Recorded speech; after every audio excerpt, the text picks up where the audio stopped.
कि जिले इलाही औरंगजेब आलमगीर के खिलाफ किस संविधान में, किस कानून में, किस पुलिस स्टेशन में यह लिखा गया है कि वो ब्लैक लिस्टेड है, वो आतंकी था, वो देशद्रोही था, उसने कत्लो गारत की? कहां ऐसा केस है? अच्छा, हमको सिखा रिया है। मैं केस आपको बताता हूं केस क्या है।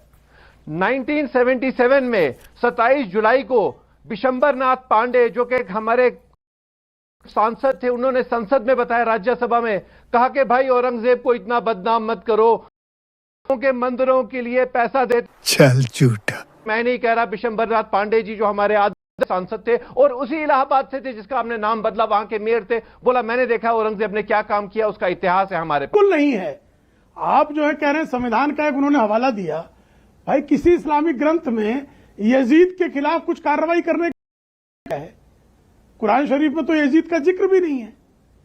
लेकिन जब उस यजीद ने हजरत मोहम्मद साहब के नवासों का धोखे से हत्या की, नरसंहार किया, तो उस यजीद से हर मुसलमान नफरत करता है ना। तो गुरु गोविंद सिंह के साहबजादों को जिसने चिनवा दिया हो, गुरु तेग बहादुर सिंह का जिसने शीश कटा लिया हो, छत्रपति संभाजी की जिसने आंखें निकाल ली, जीभ काट दिया, 40 दिनों तक दबाव बनाता रहा कि तुम मुसलमान बन जाओ, छोड़ दूंगा, उस छत्रपति संभाजी की धरती में, छत्रपति शिवराय की धरती में, उस बलात्कारी क्रूर कर्मा, अपने परिवार की महिलाओं और समलैंगिक इस तरह का क्रूर, भाई हमारे जो है राजा रंजीत सिंह जी हुए, उन्होंने जब अफगानिस्तान पर युद्ध जीता तो उन्होंने वहां जाकर शर्तों में यह मांगा कि हमें जो है सोमनाथ का दरवाजा दो।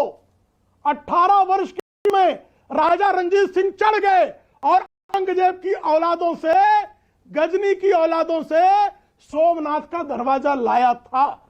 ये हमारे जो हैं वीरों का ही पराक्रम था कि पख्तूनों को सलवारें पहनने पर मजबूर कर दिया, और छत्रपति शिवराय का ही प्रताप था कि मुगलों से जजिया कर लिया मराठों ने, और मुगलों से चौथ वसूल कर आए।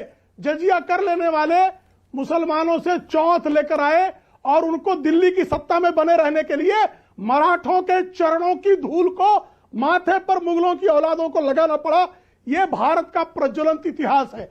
अगर कोई शिवराय की ज्वाला के सामने औरंगिया की कब्र पर माथा टेकने की श्रद्धा दिखाएगा और औरंगिया के पोस्टर लहराएगा, तो भारत के संविधान ने हमको यह शक्ति दी है कि औरंगिया, गजनी, गौरी, अफजल, टाइगर मेमन, दाऊद इब्राहिम ऐसे आतताइयों से कैसे निपटना। ठीक है, अब वारिस पठान की